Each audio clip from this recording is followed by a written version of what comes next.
Señores, un honor tenerlos de verdad esta mañana. Estoy supremamente emocionado por este episodio número 40 del podcast Estrategas de Crecimiento y hoy vamos a tocar un tema bien increíble con un invitado especial.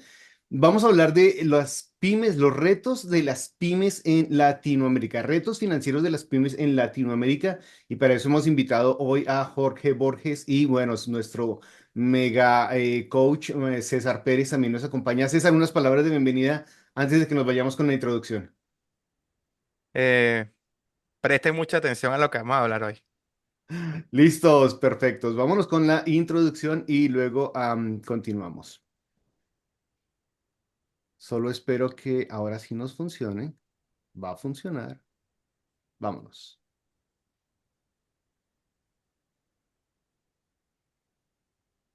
Caramba. Está tardando. Hola a todos y bienvenidos valientes estrategas de crecimiento.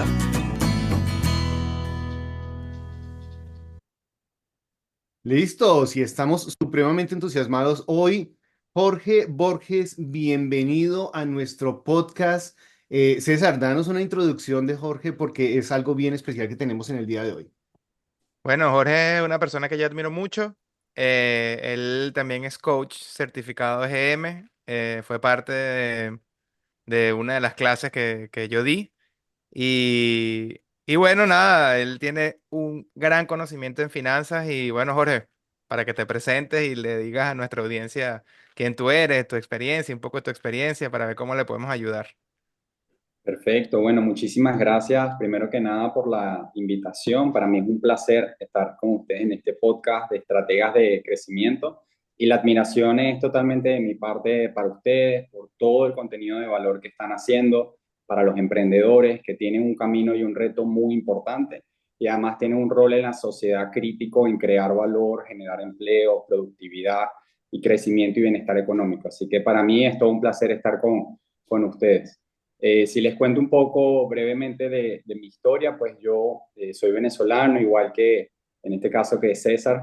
Nací en Caracas y empecé mi carrera profesional hace aproximadamente 15 años trabajando en firmas de auditoría. De ahí pasé por laboratorios farmacéuticos y mi última experiencia estuvo en el sector de bienes raíces. Tuve un hito importante en mi carrera después de graduarme como contador. Cuando hice mi maestría, ahí me empezó a apasionar todo el tema del emprendimiento, pero la típica excusa que uno se mete en la cabeza, el 9 a 5, no tengo tiempo, no consigo cómo hacerlo, realmente un conjunto de limitaciones que son realmente mentales, porque hay maneras de hacerlo, pero que me impidieron progresar. En ese momento, cuando se termina mi último contrato de trabajo, trabajando para multinacionales, que en mi último cargo yo fui director responsable de una operación en América Latina, 11 países, una operación de 250 personas aproximadamente, sirviendo un contrato para IBM. En ese momento yo me encuentro sin trabajo, con 3 hijos, una esposa, con una responsabilidad también con mis padres, diciendo, ¿y ahora qué hago? Y el segundo punto fue, ¿por qué no había emprendido antes? ¿Por qué no emprendí mientras estaba trabajando, mientras recibía un ingreso que me hubiese permitido apalancarme? Pasé por una primera fase de irme con la inercia, intentar buscar nuevamente otro empleo para colocarme y después tuve la oportunidad de ver en Netflix una película que realmente me cambió. Fue la de los que viajaron, venían en un vuelo, no me acuerdo el nombre exacto, pero venían en un vuelo desde Uruguay hasta Chile y Ay, se pasando, cayó. exacto, los de los Andes. Tuvieron Sobrevivientes de esa los Andes, tragedia ¿no? fuerte en donde ellos quedaron varados con su avión Pero esa es destrozado la nueva, básicamente. esa es la Sociedad de la Nieve, la Sociedad de la La Nieve. Sociedad de la La- Nieve, esa es exactamente. la Y nueva ahí de... ellos tienen la posibilidad de empezar a escuchar por la radio cómo iba todo ese proceso de búsqueda. Y ellos estaban entusiasmados de que los iban a encontrar. En cualquier momento los iban a encontrar. Al 10.º día, escuchan por la radio que suspendían las búsquedas porque el clima estaba muy malo, no había posibilidad. Lo peor que les pudo haber pasado en ese momento se transformó en lo mejor que les pudo haber pasado, porque básicamente, después de pasar por su proceso de duelo, que fue el mismo proceso que yo pasé, se dieron cuenta que la única manera de salir de ahí era por cuenta propia. Y eso me llegó muchísimo, ese mensaje a mí es, Jorge, si tú quieres revertir esta situación, tienes que emprender. Siempre has querido hacerlo, tienes todo el conocimiento para hacerlo y es el momento para brindar valor a las pequeñas y medianas empresas con el conocimiento que aprendiste en empresas transnacionales. Desde ahí, pues, se conectaron todos los puntos, llegué a GM, los conocí a ustedes, aprendí el método inteligente de lanzar negocios en 90 días y me ayudó a definir un camino que además de convertirme en coach de negocios, en el método fundacional, también me ayudó a establecer claramente mi concepto de negocio y poderlo lanzar al mercado con éxito. Y hoy en día estoy comenzando a atender a pequeñas y medianas empresas y ayudarlas con su finanza a través de servicios como director financiero externo. Ese es un resumen de mi experiencia. Wow, buenísimo, buenísima la historia. Oye, me encanta, me encanta. Pero Jorge, ven, cuéntame una cosa. Para ti, experto financiero, coach certificado de negocios, ¿cómo defines tú una pyme? Sí, mira, la pyme es interesante porque estaba investigando sobre eso antes de entrar al podcast y la pyme tiene diferentes conceptos o formas de verlo dependiendo del país en donde te encuentres, ¿no? Ujú. La CEPAL describe, por ejemplo, que una gran empresa en México es una empresa con más de 500 trabajadores. Claro. En Bolivia es una empresa con más de 50 trabajadores. En Panamá es una empresa con una facturación superior a 2,5 millones de dólares. Imagínense, por ejemplo, en la actualidad con inteligencia artificial y con tantos emprendedores que hay que lanzan productos digitales en línea Ujú. y prácticamente con un equipo de menos de 10 personas pueden conseguir esa facturación de De 2,5 millones dos punto de cinco. dólares. Eso es en Exactamente. México. Entonces, Disculpa, 2.5 es en México, es en no, en Panamá. Panamá es 2,5 En millones Panamá. de dólares. En Panamá es ventas, es dólares. Y en los otros países se mide en función a la cantidad de personas que están empleadas en esa empresa, ¿no? México son 500, Bolivia son 50. Entonces, cuando hablamos de eso, nos encontramos con un grupo sumamente heterogéneo. El 99% de las empresas en América Latina son pymes y emplean más del 60% de los empleados, digamos, en la región. Entonces, imagínense la comparación, ¿no? Entre una empresa que a lo mejor tiene 450 trabajadores en México, se considera mediana, entra dentro de la categoría de las pymes, pero luego estás en Panamá, a lo mejor esa misma empresa es extremadamente grande, o en Bolivia también, ¿no? Entonces, Claro, depende el contexto y el país donde estemos hablando para definirlas adecuadamente. ya. Depende del contexto, del país. Yo creo que también hay otra categoría que no está en la teoría, que es la madurez de la empresa. Entonces, yo también considero que una empresa pyme todavía no está madura. Así tengas 1.000 empleados. Y hay ejemplos a cada rato de 500 100, y se manejan como una bodega, literalmente. Sí, Entonces, yo también considero que hay otra categoría de pymes que es esa empresa donde todavía no tiene procesos, donde todavía no hay indicadores, a pesar de que tengas mucha facturación, los indicadores no están sólidos, todavía tu equipo no está pues, bien estructurado, el dueño hace de todo como quiera, así factures 10 millones de dólares, entonces yo creo que a pesar de tener facturación y de número de empleados, la estructura interna también determina si la empresa es pyme o no es pyme. Para mí, ojo, eso es sí, dentro de mi concepto personal. sin Bueno, y duda. aquí me parece que hay algo bien interesante y es que, bueno, por sus siglas, pyme es pequeña y mediana empresa, ¿verdad? Eso es básicamente lo que Correcto. significa pyme. Ahora, hablando precisamente de la cantidad de empleados o de la cantidad de dinero que están generando y los datos que tú nos das, Jorge, impresionantes porque, claro, la variedad entre 50, 450 empleados o 500 empleados en México, en Panamá, perdón, no, sí, en México. Pues la variedad es gigante, o sea, trabajar con una pyme. Ahora, cuando tú empiezas con una idea de negocio, cuando estás como wanapreneur tratando de crear una empresa y constituyes algo, esa ya es una pyme, porque está dentro de la categoría de pequeña y mediana empresa. Y también importante entender que hay empresas que no quieren crecer. O sea, hay empresas que están bien, con tener solamente 25 empleados. Hay empresas que se sienten bien por muchos aspectos legales. Aquí en Estados Unidos conozco muchísimas empresas, de hecho, trabajé para una de ellas en donde no querían crecer, o sea, querían mantenerse por debajo de los 30 empleados, precisamente para evitar una cantidad de asuntos fiscales y sabían que podían tener la producción que necesitaban, el estilo de vida que querían, no querían pasarse de ese rango para evitar una cantidad de cosas y estaban bien. Entonces hay personas que no quieren crecer su empresa, pero sí viene algo muy importante de lo que acabas de mencionar, César, y es que hay empresas que están organizadas como pymes y hay empresas que no están organizadas como pymes. Y eso me parece que es una diferencia bien grande entre, no importa el tamaño de la empresa que tengas, tú puedes escoger una empresa pequeña, bien sea porque estás comenzando o porque no quieres crecerla, está bien, pero lo importante es que tu empresa esté organizada para que pueda dar mejores resultados. Y allí es donde vamos a hablar de los indicadores clave, en donde vamos a hablar de la organización empresarial, en donde vamos a hablar de los departamentos de producción operativos. Entonces, el tener la organización es lo que me parece que define si una empresa es más cómoda trabajar que tener una empresa en desorden. Y hablemos un poquito acerca de ahora de la organización financiera de esa empresa, porque comenzando una empresa, la organización financiera es una locura, lo sabemos los que hemos iniciado empresas, pero ya tener algo organizado, tener presupuesto, tener categorías, tener gastos, tener proyección financiera, eso es algo que viene un poco más adelante de haber organizado la pyme.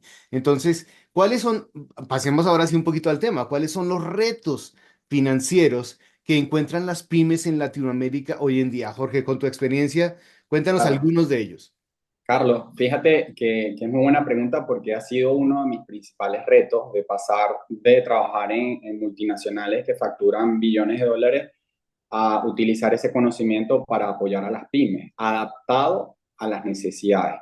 Y la realidad es que es muy distinto, Carlos y César, entre una empresa que está comenzando, como tú lo estás mencionando, que por ahí apenas el dueño cada vez que se acuerda va actualizando su información de ventas, va tratando de tener algunos registros básicos para después mandarle a algún contador que finalmente simplemente va a hacer la firma, ¿no?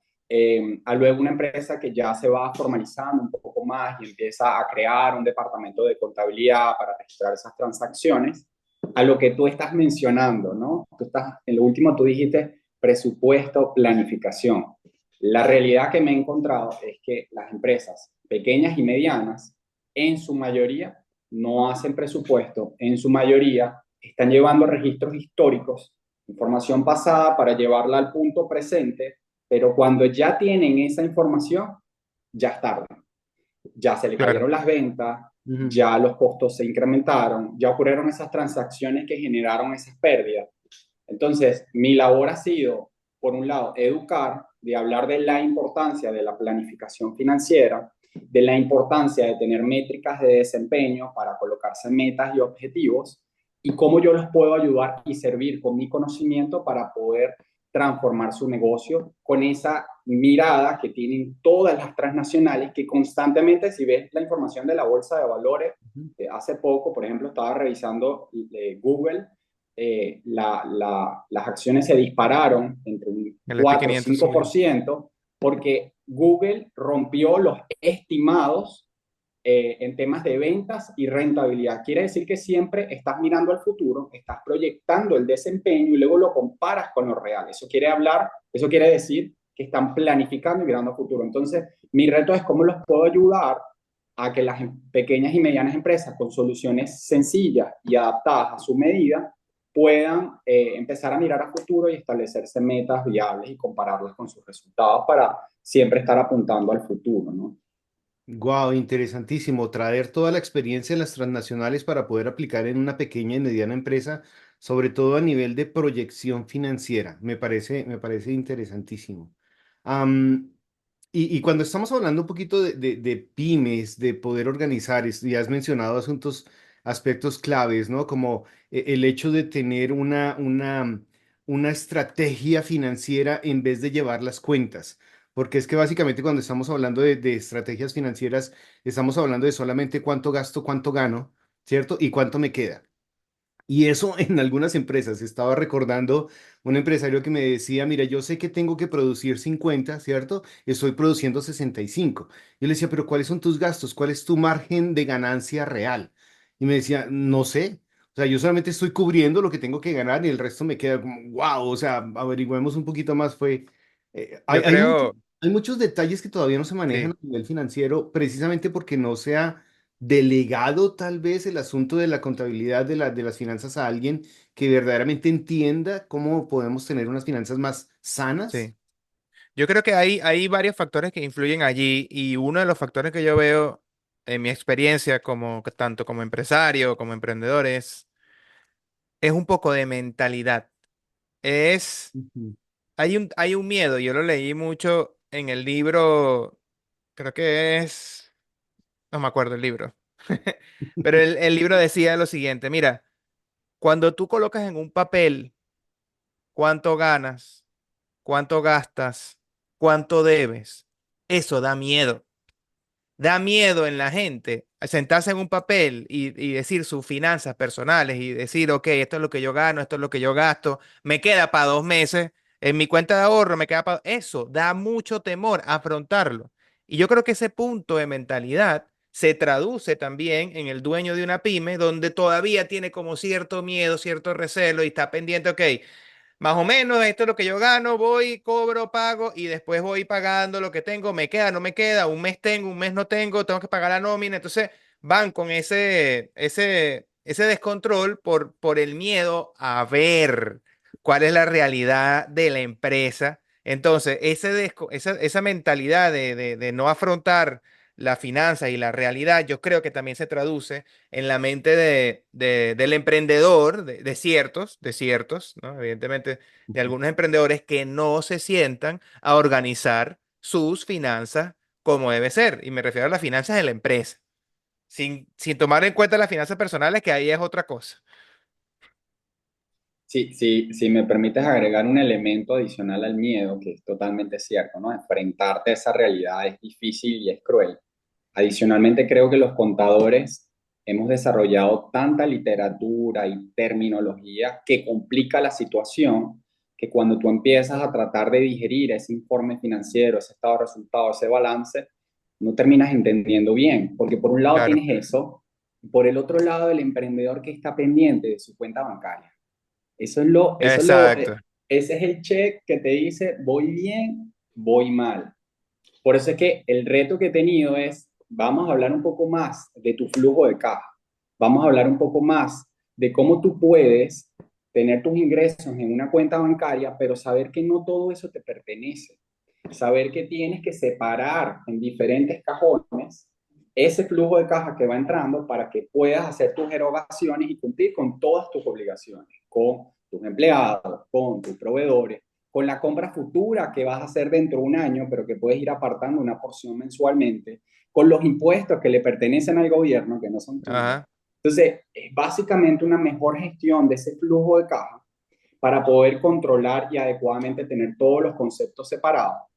Pero lo otro con lo que me encuentro, que realmente es increíble, Carlos y César, es que a veces el dueño ni siquiera tiene fijada una compensación. Uf, Y Para el él. dueño muy usual. y el dueño es el que trabaja más en el negocio. Pero el dueño espera ver al final del mes cuánto se genera, pero a sus empleados les paga, pero a sus proveedores les paga. Entonces, es importante que si tú eres un socio y estás operando el negocio, aunque el negocio esté a pérdida, tú necesitas tener fijada una compensación, porque tú eres el empleado más importante para esa empresa. Después de ahí, con el restante, tú tienes que aprender a planificarte y organizarte para que esos recursos te alcancen. Es como la crema de dientes. Cuando tú tienes una crema de dientes nueva, tú te colocas en tu cepillo y no la rindes. Pero cuando esa crema de dientes se está acabando, tú estás ahí raspando hasta la última, hasta lo último que puedas sacar. Es lo mismo, necesitas separar esos cajones para adecuadamente tener los flujos de caja separados. Mira, eso que habla de la compensación y los socios es demasiado importante y para mí eso es una de las principales razones por la cual las sociedades se rompen, se caen las pymes y se queda a veces un socio y no, me robaste, no me robaste. O sea, hay muchos paradigmas allí afuera que te dicen nunca te asocies, trabaja por ti solo, por dos, tres experiencias que tuvieron malas y al final las cuentas claras nunca estuvieron claras. ¿Y qué pasa al principio cuando tú comienzas una sociedad o en las pymes y se crean muchas discordancias y peleas y todo y diferencias porque somos socios, yo trabajo en el negocio, tú solamente pusiste el dinero y yo no tengo sueldo ni tú tampoco, pero yo estoy trabajando 8 horas allí. Entonces, ¿qué ocurre? Yo trabajo 8 horas allí y voy a empezar a sentir de que yo merezco más. Pero como no tenemos ninguna compensación, pues yo me voy a sentir que me estás echando broma, que tú me estás a mí dañando o te estás aprovechando. Y la otra persona va a sentir de que tú te estás aprovechando de ella porque tú también estás agarrando el dinero. Entonces, ese punto medular de que la persona, de que el socio que esté operando la empresa, que se esté dedicando las 8 horas, 10, 12, porque no son 8 nada más, tenga una compensación, es una de las decisiones más salomónicas, digo yo, más claras de lo que una sociedad pueda tener. O sea, de verdad que eso a mí me ha ayudado muchísimo tener ese concepto claro. Ojo, y mira esto que, oye, me hiciste acordar algo muy importante. Yo antes de montar cualquier empresa o emprendimiento y, y así vaya bien o mal, porque han sido bastante malos y pocos buenos, el, el emprendedor o el dueño de negocio muchas veces no conoce los conceptos básicos financieros. El salario, la utilidad y el dividendo. O sea, son tres cosas totalmente distintas. Igual que las acciones, o sea, ¿qué significan las acciones? Entonces, esos conceptos son muy importantes que el dueño de negocio lo tenga claro porque muchas veces decimos, no, que la empresa dio tanto. Ah, pero ¿eso qué fue? ¿Fue tu salario? ¿Fue que sacaste dividendo? ¿Fue que vendiste algo y lo conseguiste? O sea, ¿qué significa que la empresa dé dinero? Y esos conceptos financieros, yo antes, con las últimas, va a haber una, dos, tres, en los últimos tres emprendimientos que yo he estado, hey, vamos a repasar esto. Mira, esto significa un salario, esto es un dividendo, esto es una utilidad, ¿verdad? Y esto significan las acciones. Y eso ayuda muchísimo, muchísimo a tener las cuentas claras, literalmente, las cuentas claras. Bien. Oye, me encanta, me encanta. Estoy tratando como de tener un resumen de lo que hemos hablado. Creo que inicialmente, y de hecho lo hablábamos con Jorge unos segundos antes de que iniciáramos el podcast, uno de los retos principales que tienen las pymes en Latinoamérica es entender que tenemos que tener cuentas separadas. O sea, que la cuenta personal no es la misma cuenta de la empresa. Y esto nos sucede a todos los que hemos iniciado negocios. El hecho de que si me entra una venta dentro del negocio, ya tengo para pagar mi renta. ¿Me entienden? O sea, ya estoy cubierto en los gastos de la casa. Entonces, es importantísimo que podamos hablarnos la verdad. Yo creo que Sergio Fernández menciona mucho en su libro este de Vivir sin Jefe, que nosotros al principio tenemos que hablar la verdad, o sea, entender con verdad, poniendo todo en una hoja de papel, qué es exactamente lo que está sucediendo. Y esta parte de mantener cuentas separadas creo que es clave. Jorge, por favor, acláranos esto. ¿Cómo el golpe no financiero, sino emocional, qué significa para un empresario entender que lo que te está entrando no te está entrando? Le está entrando a la empresa y eso significa que solamente una parte de eso vas a tener tú en tu bolsillo. Pero el mantener cuentas separadas es de los primeros golpes que tenemos que entender como empresarios nuevos, saber que no todo el dinero que está entrando a la empresa es dinero mío. Ese creo que me parece clave. Segundo, que el dinero que le entra a la empresa tiene que ir a diferentes cajones. Bueno, el modelo de Profit First me encanta, ¿cierto? En donde vamos a poner algunos cajones que tienen que ver con los operativos, con los taxes, con las ganancias, con los gastos bueno, de la empresa como tal.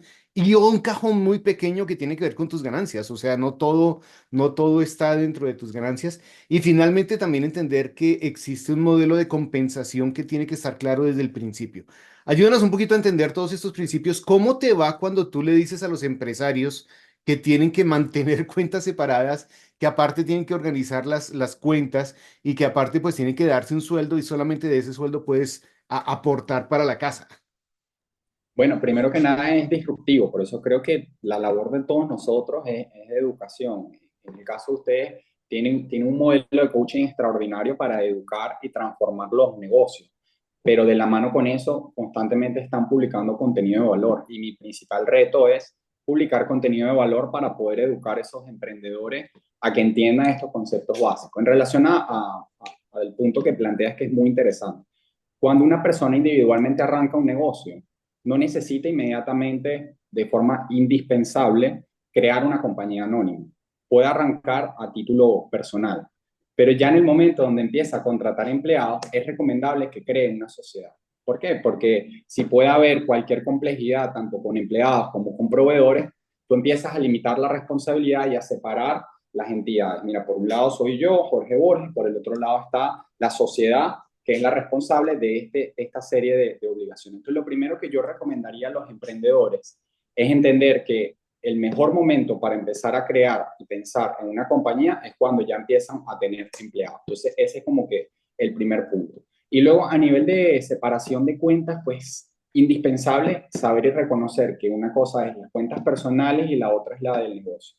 Lo primero que tienen que hacer inmediatamente es crear esa cuenta bancaria del negocio, o si lo estás atendiendo a título personal, otro número de cuentas donde tú vas a empezar a recibir tus ingresos y de una forma hacer esa distribución 2 veces al mes, como recomienda Profit First, aquellos que se quieran leer el libro o Las ganancias van primero, es un libro extraordinario que orienta en relación a esta metodología, sabiendo que el dueño del negocio merece una compensación, ¿ok? Así que una parte perfectamente de esa venta tiene que ir para compensar al dueño porque él es el que está tomando el riesgo y está operando el negocio. Y por otro lado, saber de que creamos los negocios, y aquí podemos introducir el siguiente punto. Creamos los negocios para tener utilidad. Hay que saber algo. Si nosotros tenemos $10,000 para invertir en un negocio, tenemos dos opciones. Lo ponemos en un instrumento en la bolsa de valores como el S&P 500, que en los últimos 10 años nos ha dado un 13% anual, bastante alto, parece que va a disminuir, pero 13% en los últimos 2 años. O podemos meterlo en una idea de negocio. Si nosotros lo metemos en una idea de negocio, mi expectativa, como estoy arriesgando más, es que me dé un mayor retorno. Entonces no podemos pensar que creamos un negocio para no tener utilidad. O pensar que primero vienen los gastos y después veo si me queda algo al final. Entonces siempre pensar teniendo la ganancia primero es algo realmente importante. Y eso introduce quizás el siguiente punto que me gustaría preguntarles a ustedes, porque el podcast se llama Estrategas de Crecimiento. Y una de las cosas en las que yo me enfrento muchísimo en mi rol como financiero es que muchas veces el emprendedor o el dueño de negocio está pensando en crecer, pero de forma desordenada. Quería preguntarles a ustedes si ustedes han ubicado también ese tipo de problemas, porque a veces que solo quieres crecer, aumentar ventas, pero no estás perdiendo dinero. ¿Te conviene crecer así? Les quería preguntar a ustedes cómo han visto eso de la perspectiva de coaches. Wow, Eso está buenísimo. genial y lo estoy viendo ahora mismo. Fíjate, ¿cuánto dinero, cuánto dinero perdió Netflix? Netflix comenzó a generar dinero, creo que a los 20 años o a los 10 años de fundada. No sé la fecha, puedo estar hablando. Pero Netflix comenzó realmente a ser rentable después de mucho tiempo, después de 10 años. Entonces, en mi experiencia, tener crecimiento y utilidad a la misma vez, wow, es demasiado complejo. Ujú. Entonces, una cosa es, una cosa es tener crecimiento, bien, con tu utilidad, es decir, no estás esperando que el negocio te dé dividendos, tú no estás esperando que el negocio te dé ganancia todavía, pero el negocio es positivo porque está generando utilidad. Pero si tú toda esa utilidad te la quitas y vas a dividendos, ¿cómo vas a crecer? ¿Sabes? La única manera de crecer un negocio es metiéndole dinero. Y tú tienes dos rutas: o lo buscas afuera o lo produces. No hay más, no hay otra. Entonces, para mí, y eso es un punto bien claro porque el emprendedor, o por lo menos nosotros, tenemos que estar bien conscientes sobre qué es lo que queremos. ¿Queremos crecer o queremos sacarle dinero al negocio? Pero las dos juntas hace falta un tiempo digamos como Coca-Cola, pero ya Coca-Cola casi que no crece. Coca-Cola lo que está es generando dinero, o sea, crece muy poquito. Pero cuando llega ya la empresa que está bien madura es donde tú dices, ok, vamos a quitarle dinero, vamos a sacar dinero, pero ya crecimos. De hecho, los japoneses dicen que no le quitan dinero al negocio hasta después de 18 años. Como un Y hijo. por eso es que es bien importante tener claro los conceptos, porque no es lo mismo que el negocio me dé dinero a que el negocio me dé un salario. Eso es distinto. El negocio tiene que pagar un salario y el negocio da dinero cuando al final del ejercicio fiscal, después de salarios, gastos, ingresos y todo tal, te deja un dinero. Ese es el dinero que yo me refiero de utilidad. Esa utilidad es lo que nosotros tenemos que entender el concepto y decir qué vamos a hacer con esa utilidad. ¿La queremos reinvertir o la queremos sacar? Y ahí viene otro punto, porque, ajá, la queremos reinvertir. Eso quiere decir que durante un año tú generaste dinero. Ajá, entonces, ¿cómo hacemos entonces para crecer? ¿Con qué dinero vamos a crecer? Entonces, muchas veces, ¿qué hacen las empresas? Oye, sacrificas utilidad, por ejemplo, para conseguir un cliente. Entonces, tú la primera barrera de un cliente es, está bien, vas a tener este precio especial porque estás empezando, pero tú necesitas abrir esa puerta. ¿Sabes? Tú a un cliente nuevo, tú le tienes que colocar las cosas fáciles para que él te acepte y compre. Y después viendo, entonces, conseguir clientes hay un gasto, hay dinero, o sea, tú necesitas visitarlo, tú necesitas hacer publicidad, mercadeo, conseguir un cliente cuesta y cuesta utilidad de la empresa. Bien, entonces yo creo que aquí lo más importante para mí, y eso lo aprendí mucho en una sesión de coaching con otra empresa, es ¿qué queremos? ¿Queremos hacer crecerlo o queremos estar en negocio? Pero tener las dos, que sea rentable y además que crezca, wow. O sea, es bien complejo. O sea, tienes que tener un producto tienes que tener un servicio demasiado, demasiado rentable para que tú puedas agarrar 50% y 50% lo hago para crecer. Lo cual, bueno, quizás es una alternativa también, pero esa es mi experiencia es así. Buenísimo, me encanta. Sabes que estaba pensando en esta parte de cuándo estamos listos para crecer. Y yo recuerdo que habíamos hablado de que cuando una empresa está lista para crecer es porque está preparada para tener más producción. Entonces, básicamente está listo para que exista, para que pueda detectar la demanda y para que pueda entender si puede cubrir esos objetivos de demanda. Yo creo que cuando nosotros nos reunimos con empresarios y que nos contactan, esta semana he tenido, no sé, tal vez unas 20 llamadas de empresarios en donde me dicen, y la cuestión es esta, la respuesta común o la inquietud común de un empresario, cuando tú le preguntas cómo te puedo ayudar a crecer en tu negocio, es necesito más ventas, necesito más clientes, ¿cierto? Entonces, básicamente es eso, no tengo clientes, no tengo más ventas. Ahora, una vez que tú estás produciendo, ¿estás preparado para escalar? ¿Estás preparado para crecer en tu negocio? ¿Y estás listo para asumir más producción? ¿Estás listo para asumir más, bueno, complicaciones a la hora de poder crecer tu negocio? Y no nos hemos preguntado, Jorge, me acabas de hacer un punto en donde no había caído en cuenta, porque en todas las veces que yo había pensado en escalar negocios, les preguntaba acerca de producción, les preguntaba acerca de organización estructural de la empresa, les preguntaba acerca de si existe la demanda, pero no les había preguntado acerca de si están preparados financieramente para crecer o no. Y me acabas de hacer un boom así impresionante de, caramba, yo no he incluido finanzas dentro de las preguntas que tengo para saber si están listos para crecer o no. Así que me acabas de despertar así impresionante. Claro, finanzas es vital que lo tengan organizado para saber si van a crecer o no. Porque el crecer de una manera desorganizada, sobre todo en finanzas, es meterte en una tormenta a propósito y nadie quiere meterse en una tormenta de estas a propósito. Am, Y ahí hay un reto, Carlos y César, que cuando tú empiezas en el camino de las pymes, empiezan a evolucionar, ya no tienen una sola línea de servicio, sino que empiezan a tener varias. ujú. Entonces es importante individualmente analizar cada línea de servicio para ver no solamente cómo está su nivel de generación de ventas, de convertibilidad de nuevos leads, sino cómo está la rentabilidad para cada una de esas líneas de negocio. ¿Sí? Porque nuevamente hablamos de crecimiento y por eso les planteaba este punto. Cuando hablamos de crecimiento, la única manera de que una empresa sea sostenible en el tiempo es que genere utilidad. Porque si esta empresa no genera utilidad, no tiene un excedente con el cual puede reinvertir en el negocio. Entonces, hablamos de ventas, pero la conversación en relación cómo está tu utilidad siempre tiene que estar en la mesa. Porque si tú no estás generando utilidad sobre aquello que estás vendiendo, a largo plazo vas a tener que empezar a meter dinero personal para que se mantenga la ruedita que está supuestamente alimentando un crecimiento.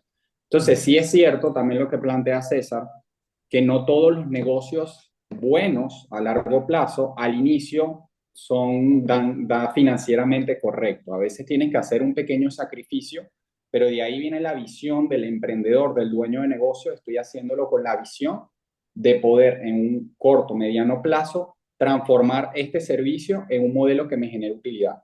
Lo que dijo él, arranco con un precio bajo, pero puedo capturar un cliente con el cual puedo escalar. ¿Sí? Entonces ahí hay una visión clara, pero tienes que tener una estrategia, porque simplemente arranca la prestación, estoy empezando a crecer, estoy vendiendo más, pero estás perdiendo plata. No puedes dejar de pensar en eso, porque a muy poco tiempo vas a tener un problema de flujo de caja y te las vas a ver fea. Entonces, ¿cuántas empresas hablan? Yo facturo 5 millones de dólares, muy orgullosa, pero muéstrame cuánto te queda de utilidad al final del día. No, este año generé $40,000.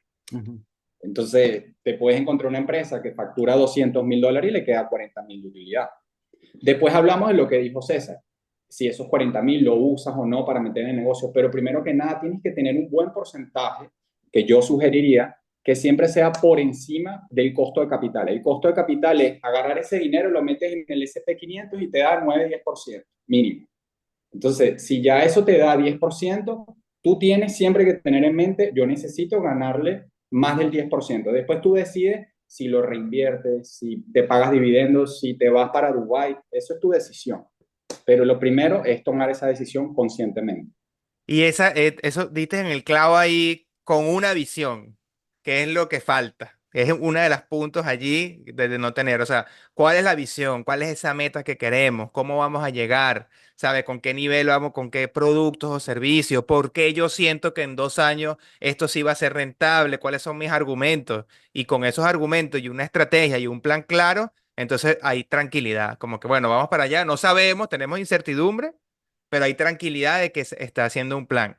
Y en lo que tú hablas del costo de capital, ese es un concepto que me gustaría indagar. Lo que se refiere, Jorge, es el costo de capital, también se le llama costo de oportunidad. Es decir, si yo tengo $10,000, ¿verdad?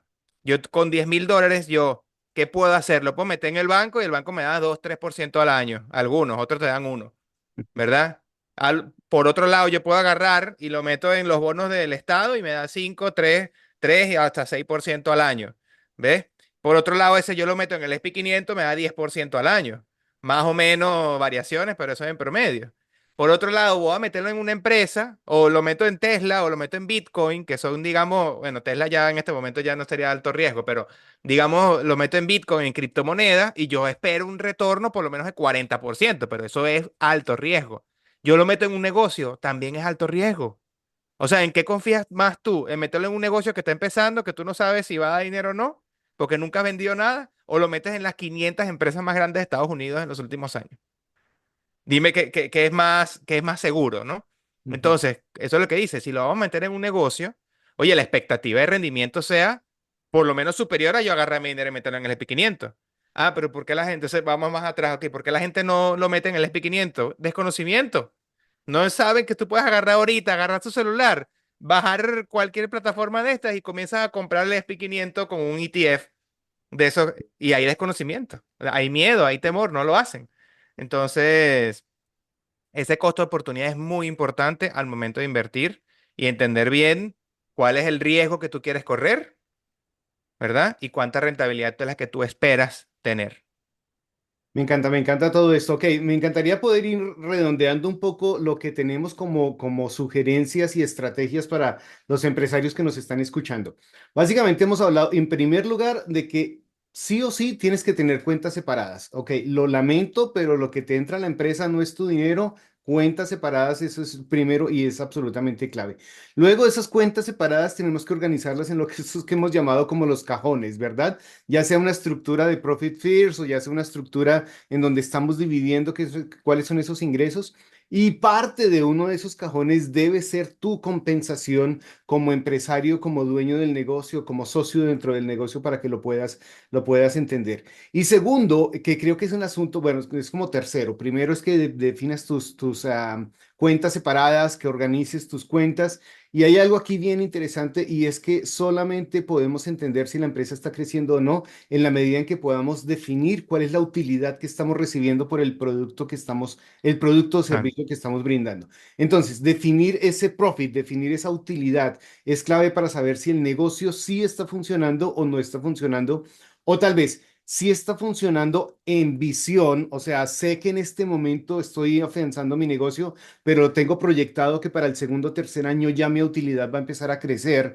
Y si veo que esa utilidad está creciendo más allá de lo que llamamos el costo de oportunidad, entonces vamos a saber que la empresa está rentable.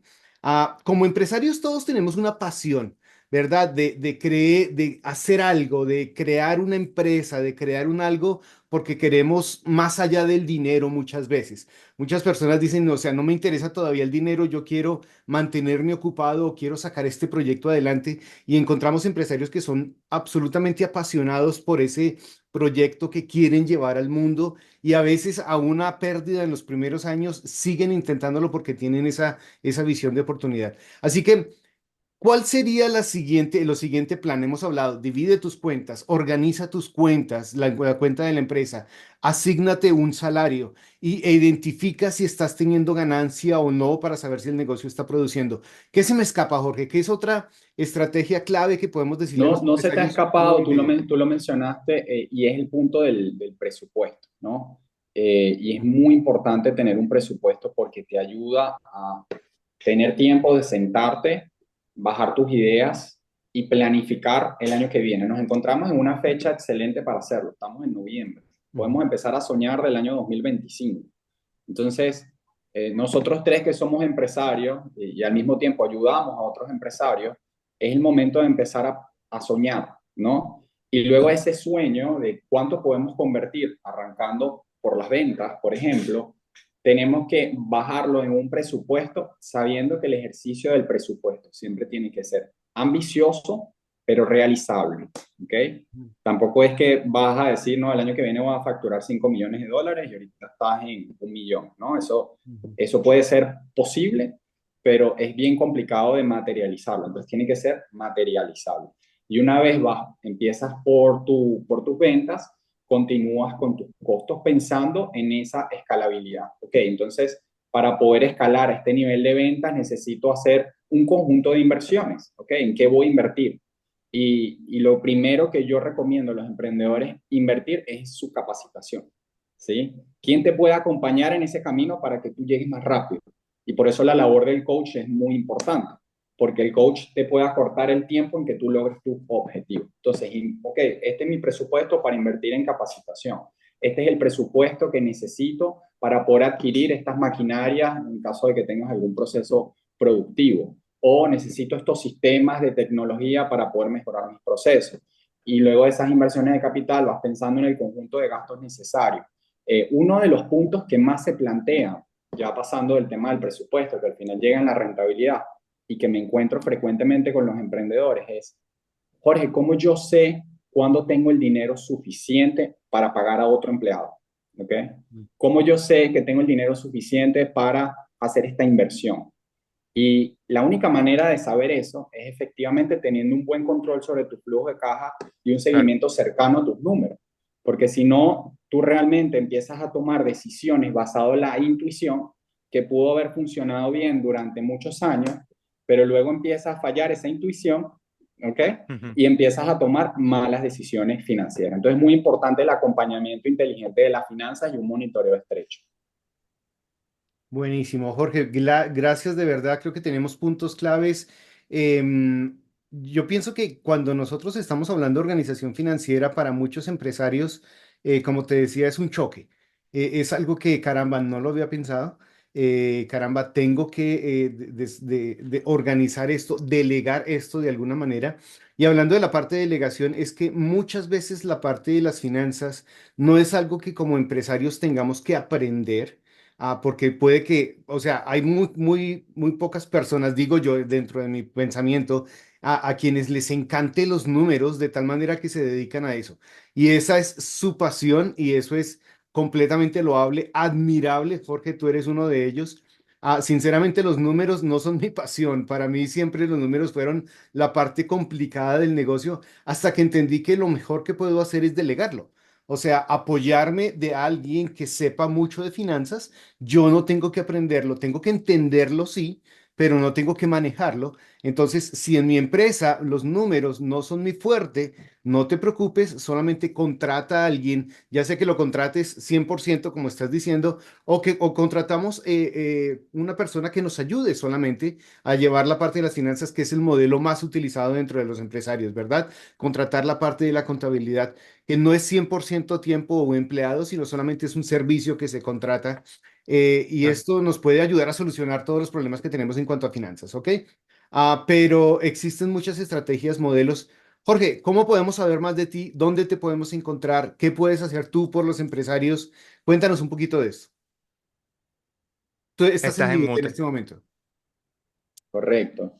Bueno, en LinkedIn estoy como Jorge Luis Borges, estoy ubicado en Panamá, me pueden buscar por ahí, mi empresa se llama JT Advisors, y en Instagram y TikTok estoy como Jorge Talks, entonces me pueden contactar por ahí con muchísimo gusto. Importante solamente a modo de aclaratoria, eh, hay una labor muy importante y loable que tienen los contadores, yo soy contador graduado, que ellos se encargan de la información pasada hasta llegar al presente, ¿ok? Ujú. Pero lo que a mí me apasiona es la parte de finanzas, que es ver, utilizo esa información pasada y presente para proyectar, ¿ok? Entonces, son dos skills distintos y a veces uno piensa como empresario, oye, necesito un contador que me ayude con esto, y el contador va a estar más pendiente del debe, haber y saldo, va a estar pendiente de tener tus impuestos al día, pero no le puedes exigir también, mira, vamos a soñar, vamos a hablar de indicadores, vamos a hablar de Claro. presupuesto. Ellos ya tienen bastante responsabilidad de tener la contabilidad al día, ¿no? Entonces son como dos visiones, una mira por el retrovisor y la otra está mirando hacia el frente, ¿sí? Entonces, mi labor es esa, es tratar de ayudar a los emprendedores a poder llevar un mejor control de sus finanzas teniendo esa visión futura. Buenísimo. Jorge, creo que ha sido increíble lo que nos has aportado el día de hoy. Yo me voy con una cantidad de notas impresionantes, me voy con estrategias que tengo que agregar a las estrategias de crecimiento. Me abriste los ojos en esto. César, cuéntame, ¿qué te llevas? Oye, estuvo buena la conversación. Una- estuvo poderosa. Mira, yo me llevo muchísimo conocimiento y si podemos resumir todo, o sea, en 5 puntos, en 4 puntos, lo que salgan, creo que lo que tú hablaste primero es separar las cuentas, finanzas personales, finanzas de la empresa. Lo segundo es tener un presupuesto, ¿sabes? Entender en qué cajita va cada de eso. Luego ese presupuesto, bueno, el control del presupuesto, cómo va, o sea, después que tú tienes el presupuesto, cómo lo controlas mes a mes, ¿sabes? Y después en función a eso, bueno, con la utilidad, la estrategia que vamos a hacer con cada, o sea, tener un plan sobre qué hacer con ese dinero y cómo lograrlo, en dónde colocar el dinero. eh, y lo último, tener una claridad real en lo que está pasando en la finanza de la empresa. O sea, con esa claridad tú puedes realmente pues, ir hacia el frente sin estrellarte. Sí, y yo diría que nuestra labor a veces como financieros es un poco dura porque tenemos que aterrizar al, Sí. al soñador que, Ujú. que quiere crecer, pero a veces no tiene una estrategia clara para crecer con rentabilidad. Entonces es pensar en esa utilidad siempre, en que el negocio, la única manera que sea sostenible en el tiempo es que genere utilidad. Claro. Buenísimo. Jorge, te estoy agregando dentro de mi red de LinkedIn porque no te tenía. Gracias por estar con nosotros. De verdad, hermano, mil gracias. Nos has aportado muchísimo y esperamos que esto pueda servirle a todos los empresarios que nos están escuchando para que puedan organizar sus finanzas o empezar a tomar medidas en el asunto y que puedan seguir creciendo. Por ahora creo que nos despedimos. Jorge, palabras finales para concluir. César, palabras finales y nos vamos. Perfecto. Bueno, primero que nada, un placer estar aquí nuevamente como les indiqué. Estoy a la orden para apoyarles en lo que necesiten. Si tienen alguna duda sobre los conceptos que se hablaron en este programa, por favor no dejen de contactarme. Y bueno, nada, nuevamente gracias por la invitación. Un placer, César. Bueno, agradecido contigo, Jorge. Gracias por estar. Gracias, Carlos, también por tener este espacio también. Y bueno, nada, contacten a Jorge. Señores, un placer. Nos vemos en el próximo episodio. Un abrazo gigante para todos. Muchos éxitos. Chao.